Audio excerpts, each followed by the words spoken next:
안녕하세요. 역사를 사람 박사입니다. 오늘은 알렉산더 대왕의 뿌리 그리스 마케도니아 나라에 대해서 한번 알아보겠습니다.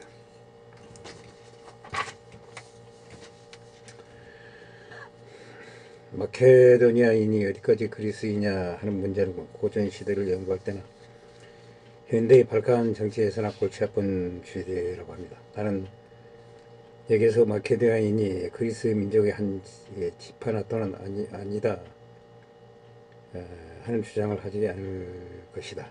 결정적인 증거가 없다고 생각하기 때문이다. 그러나 알렉산더가 죽기 전에 전과 후일 그의 군대에 관한 고대 이야기들 가운데 많은 점을 고려할 때 마케도니아인들은 그리스인을 별도로 종족으로 생각한 것이 분명하다. 그리스인들도 다수가 마케도니아에게 관한 같은 생각을 했다. 물론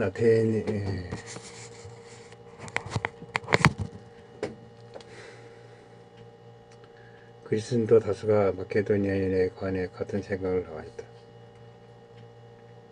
원래는 아테네인이 소크라테스처럼 정치적 목적을 위해서 마케도니아인 전체는 아니지만 마케도니아의 왕가는 그리스인임을 인정한 사람도 있었다.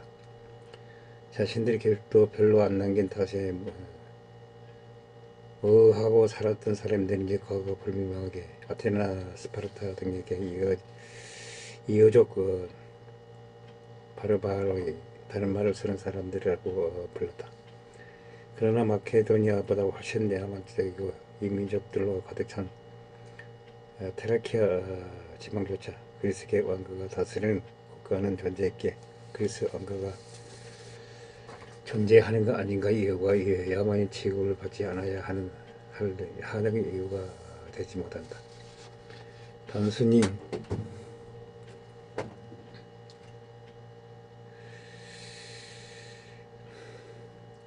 그리스인들이 변방이라고 마케도니아를 이민족 취급한 걸 넘어서 당사자 마케도니아인들 스스로가 자신들을 그리스인들과 거부를 하였다.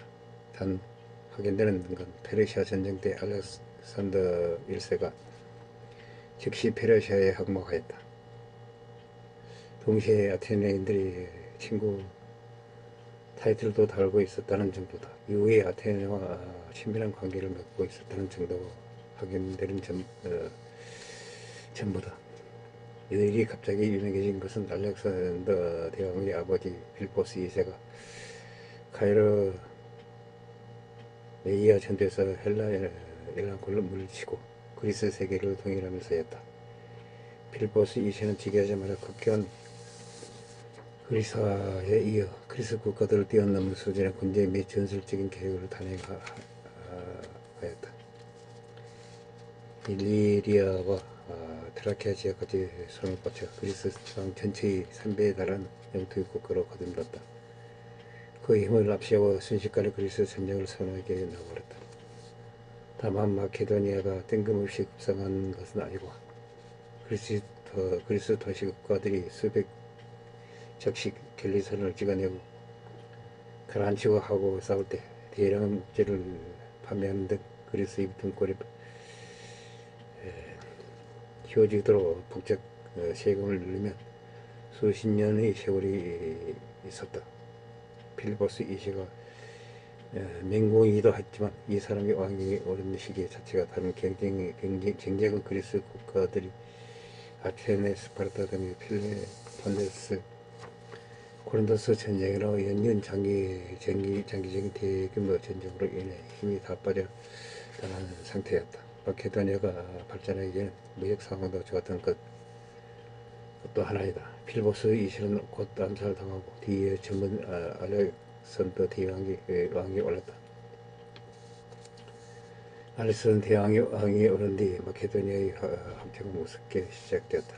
그리스 전체를 정복하고 당대 최강국 아케메네스 왕조 페르시아까지 멸망시켜 이집트, 중동, 이란, 인도 북부에 이르는 광활한 영토를 손해놨다. 이것이 이른바 알렉산더 제국이 헬레니즘 제국이라고 불린다. 마케도니아는 바로 이 제국의 기축을 차지하고 있었다. 하지만 10년 년 만에 갑작스럽게 세운 제국 유지할 기간이 부족해 하였다. 알렉산더 대왕이 요절하자 곧바로 무너졌다. 디아도코이 전쟁의 결과 크게 이집트의 프톨레마이오스 왕조, 아시아의 셀레우코스 왕조, 마케도니아의 안티고노스 왕조로 갈라졌다. 이에도 폰도스, 페르가몬, 비티니아, 카파토키아, 아르메니아, 아르젠바이잔, 파르티아, 박트리아 등 수많은 군소 헬레이즘 토착국가들이 일어났다. 마케도니아 왕국은 계승자 왕국들을 준 동방의 넓은 영토를 통째로 차지하니 셀레우코스 왕조와 비호하고 부유하기로 여기는 높은 이집트 프텔레마이오스 왕조에 밀려 헬레이즘 세계에서 최강의 지위를 누리지 못했다. 어쨌든 그리스를 포함한 발칸반도 전역은 아우르는 강국 중 하나로 최애의 위상을 떨쳤다. 그러나 마케도니아 왕국의 통치를 받는 기간 동안 그리스 도시 국가들은 지속적으로 마케도니아에 제항하였다. 마케도니아는 이를 진압한다고 이를 막았다. 게다가 기원전 279년경에는 동질하던 켈트족의 대대적인 침공으로 그리스의 전역이 약탈당하는 등 마케도니아에도 국왕 프텔레마이오스 케라우스가 전사하였다. 전국이 약탈을 당하는 피해를 입는 등 지속적으로 공격이 시대하였다. 마케도니아가 복잡한 동방의 국제 정세 속에 헤매는 동안 서쪽에서는 로마가 빠른 속도로 성장하였다. 이미 비로소 전쟁으로 군사적 능력을 과시한 로마는 제2차 포니크 전쟁에서 나이브라카를 타고 꺾으면서 서부 지중해 세계의 패자로 자리잡았다. 강성해진 로마는 풍요는 동방으로 진출하게 본격적으로 그리스의 재기 분쟁에 개입하기 시작하였다. 마케도니아에 맞섰던 그리스 도시 국가들의 요청으로 마케도니아와 그리스의 패권을 놓고 전쟁을 벌이게 되었다. 당시 마케도니아의 왕이었던 필리포스 5세는 로마의 얘기를 느껴 동방에서 대형의 지원을 얻으며 해외를 과시하던 헬레코스의 안토니코스 3세와 손을 잡고 로마에 왔었다. 그러나 기원전 197년 키노스 켈파이아 전투에서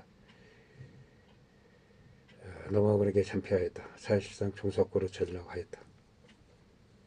안티코스 3세 역시 마그네시아 전투에서 로마군에 대피하면서 헬레이즘 국가들이 패권을 종식되었다. 특히 로마는 마케도니아에게 튀어놓고 고압적인 태도를 보였다. 국가라기보다는 식민지로 구직하였다. 마케도니아인들이 크게 반발하게 된다. 이러한 상황을 받아들이지 못한 필리포스 아들 페르시아우스는 음모를 꾸며 친로마 서양왕을 가진 동생 데메르티우스를 죽게 만든다. 왕위를 계승하자마자 바로 로마에게 적대적으로 나온다. 이에 로마도 가만히 있지 않았다. 군대를 보내 침공하였다. 페르시아우스는 다시금 로마를 상대로 전쟁을 벌여 일시적으로 우위를 점하지만 결국 비토나 전투에서 피하여 로마로 압상되었다. 마케도니아는 로마에게 합병되면서 멸망하였다. 기원전 150년기에 마케도니아의 부활을 원하는 전전 세력이 다시금 전쟁을 일으키지만 로마에게 진압하고 마케도니아는 완전히 로마의 영토가 되었다. 이후 로마에게 피하여 내일받기를 걷던 셀레우코스 왕조와 일찌감치 로마의 종속기나 마찬가지였던 프톨레마이오스 왕조 역시 로마의 확장 과정에서 멸망하여 병합된다.